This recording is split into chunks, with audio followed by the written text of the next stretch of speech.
दोस्तों, क्या इतिहास में कभी ऐसा हुआ है कि किसी देश ने भारत के जांबाज जवानों को छूने की जुर्रत की हो और 24 घंटे के भीतर उस देश की सेना के बड़े अधिकारियों को उनके ही इलाके से उठा लिया गया हो? क्या पूर्वी सरहद पर रात के अंधेरे और मूसलाधार बारिश की आड़ में रची गई एक खौफनाक साजिश को भारतीय जांबाजों ने चंद घंटों में मिट्टी में मिला दिया है?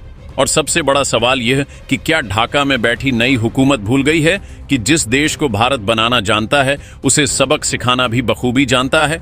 आज पूर्वी सीमा से जो सनसनीखेज खबर निकलकर सामने आ रही है उसने पूरी दुनिया के रणनीतिकारों को हैरान कर दिया है। यह कहानी सिर्फ सीमा पर हुई एक झड़प की नहीं है, बल्कि यह कहानी है नए भारत के उस प्रचंड तेवर की जिसने कूटनीति के पुराने ढर्रे को उखाड़ कर फेंक दिया है और साफ कर दिया है कि हमारे एक भी जवान की जान पर आंच आई तो सीमा पार तबाही मचना तय है। इस पूरे घटनाक्रम की शुरुआत होती है पूर्वी सरहद के एक बेहद संवेदनशील इलाके से, जहां भारत सरकार बड़ी तेजी से स्मार्ट और कंटीले तारों की फेंसिंग का काम कर रही है। जब से भारत ने अपनी सीमाओं को पूरी तरह सुरक्षित करने के लिए इस हाईटेक फेंसिंग के काम को रफ्तार दी है, तब से सीमा पार बांग्लादेश की सेना और वहां के कुछ उपद्रवी तत्वों में एक अजीब सी छटपटाहट और बौखलाहट देखी जा रही थी। वे जानते थे कि एक बार यह फेंसिंग पूरी हो गई तो घुसपैठ, तस्करी और अवैध गतिविधियों के सारे रास्ते हमेशा के लिए बंद हो जाएंगे। इसी बौखलाहट में पिछले कुछ दिनों से सीमा पर लगातार छोटी मोटी झड़पें और विवाद देखने को मिल रहे थे। लेकिन कल रात जो कुछ हुआ उसकी कल्पना शायद किसी ने नहीं की थी। कल रात सीमावर्ती इलाकों में कुदरत का कहर बरप रहा था। मूसलाधार बारिश हो रही थी, आसमान में बिजली कड़क रही थी और घना कोहरा छाया हुआ था, जिसकी वजह से सीमा पर दृश्यता बिल्कुल शून्य के बराबर पहुंच चुकी थी। ऐसे बेहद खतरनाक और चुनौतीपूर्ण मौसम में भी हमारे सीमा सुरक्षा बल यानी बीएसएफ के 4 जांबाज जवान देश की मिट्टी की हिफाजत के लिए पेट्रोलिंग पर निकले हुए थे। उनके पास आधुनिक नाइट विजन उपकरण जरूर थे, लेकिन उस भयंकर तूफान में किसी की भी पोजीशन को ट्रैक करना बेहद मुश्किल काम था। ठीक इसी वक्त सीमा पार की सेना के कुछ शातिर दिमाग कमांडरों के इशारे पर स्थानीय उग्रवादियों और तस्करों के एक बड़े झुंड ने घात लगाकर हमला करने की योजना बनाई।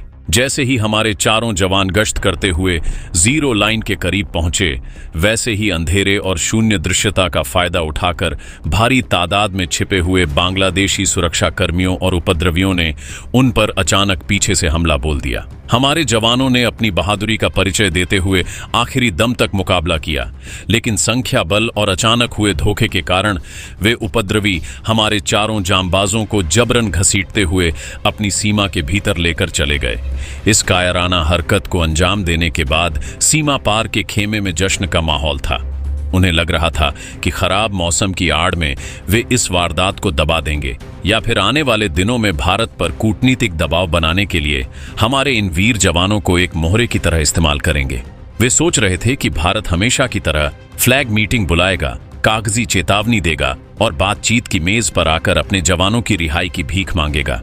लेकिन वे यह भूल गए कि यह साल 1971 का दौर नहीं है और न ही दिल्ली में अब कोई कमजोर सरकार बैठी है। जैसे ही सीमा सुरक्षा बल के हेडक्वार्टर में हमारे इन 4 जवानों के जीपीएस सिग्नल टूटे और उनके लापता होने की खबर वायरलेस पर गूंजी, वैसे ही भारतीय कमांडरों का माथा ठनक गया। सरहद पर तैनात क्विक रिएक्शन टीम यानी क्यूआरटी को तुरंत सक्रिय कर दिया गया। भारतीय कमांडरों ने बिना एक पल की देरी किए साफ कर दिया कि अब बातचीत या औपचारिकताओं का वक्त पूरी तरह खत्म हो चुका है।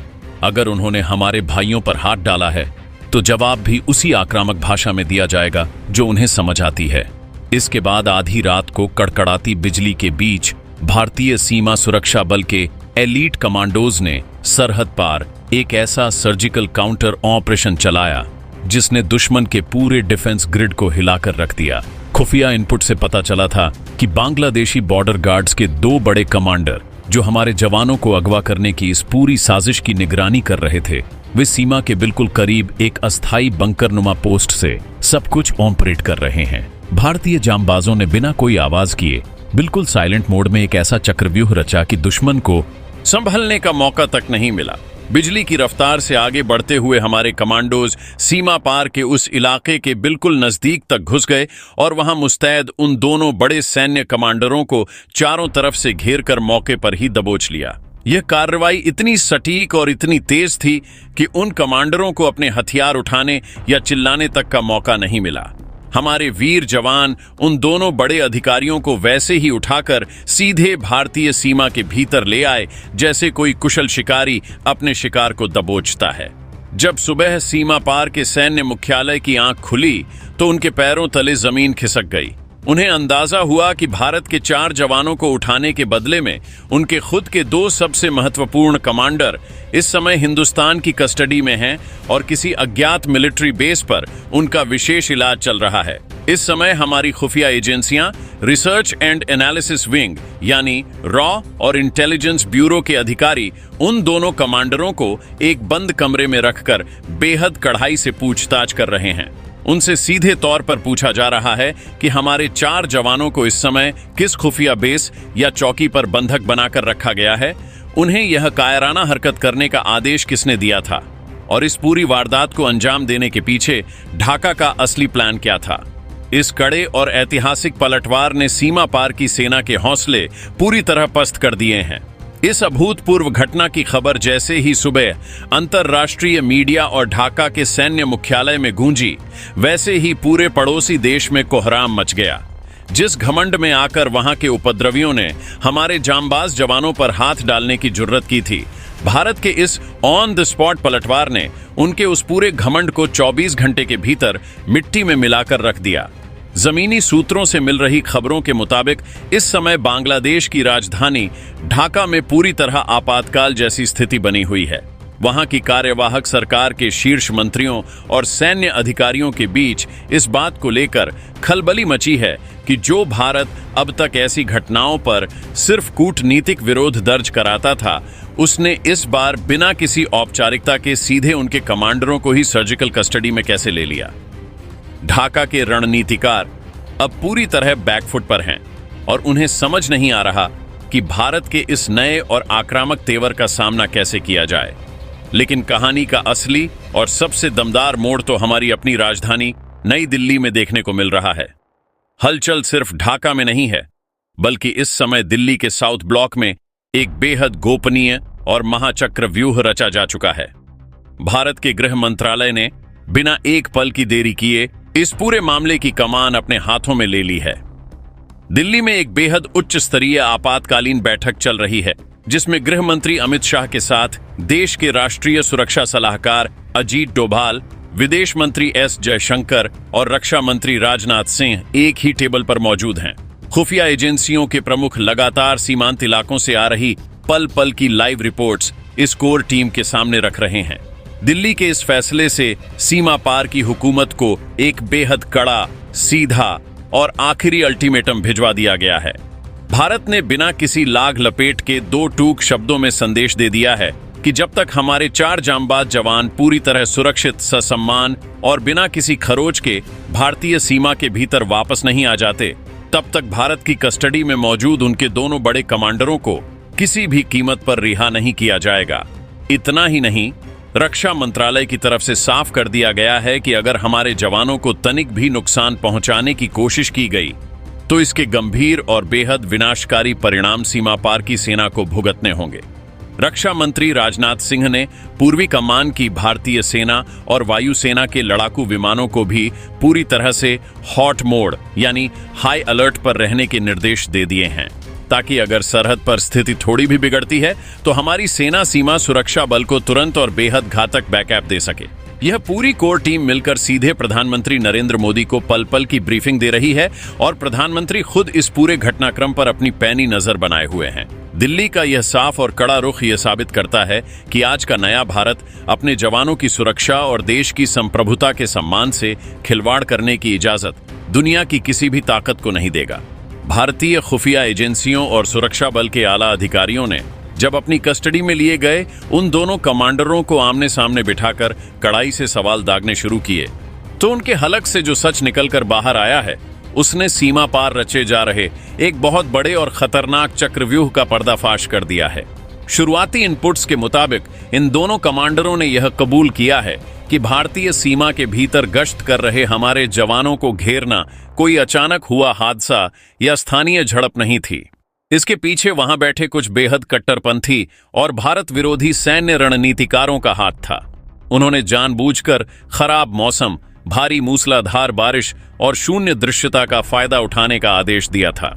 साजिश यह थी कि भारत के जवानों को अपनी कस्टडी में लेकर नई दिल्ली पर एक बड़ा कूटनीतिक दबाव बनाया जाए, ताकि भारत पूर्वी सरहद पर जो तेजी से स्मार्ट फेंसिंग और कंटीले तारों का जाल बिछा रहा है, उस काम को किसी भी तरह रुकवाया जा सके। लेकिन इन दोनों आकाओं को इस बात का तनिक भी अंदाजा नहीं था कि उनका पाला आज के नए भारत से पड़ा है। जब उन्हें बताया गया कि उनके इस दुस्साहस के जवाब में भारतीय जवानों ने बिजली की रफ्तार से काउंटर ऑपरेशन चलाकर खुद उन्हें ही उठा लिया है, तो उन दोनों सैन्य अधिकारियों के चेहरे का रंग पूरी तरह उड़ गया। इस समय भारतीय एजेंसियां उनसे हमारे चारों वीर जवानों की सटीक लोकेशन उगलवाने में जुटी हैं। वहीं दूसरी तरफ इस बड़े खुलासे के बाद भारत सरकार ने सरहद पर सुरक्षा का ऐसा महाचक्रव्यूह रच दिया है जिसकी कल्पना भी सीमा पार के बॉर्डर गार्ड्स ने नहीं की होगी।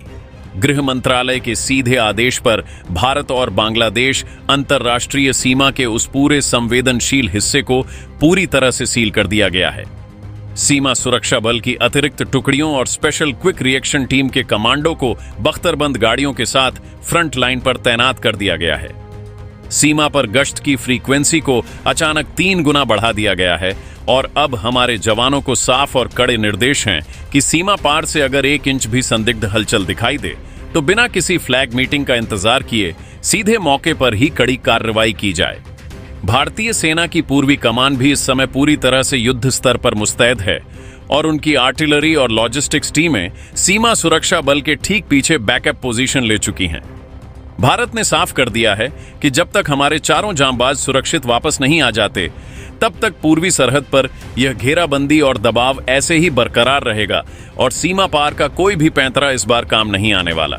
इस पूरी घटना ने भारतीय दर्शकों और देश की जनता के भीतर भी देशभक्ति का एक नया ज्वार पैदा कर दिया है।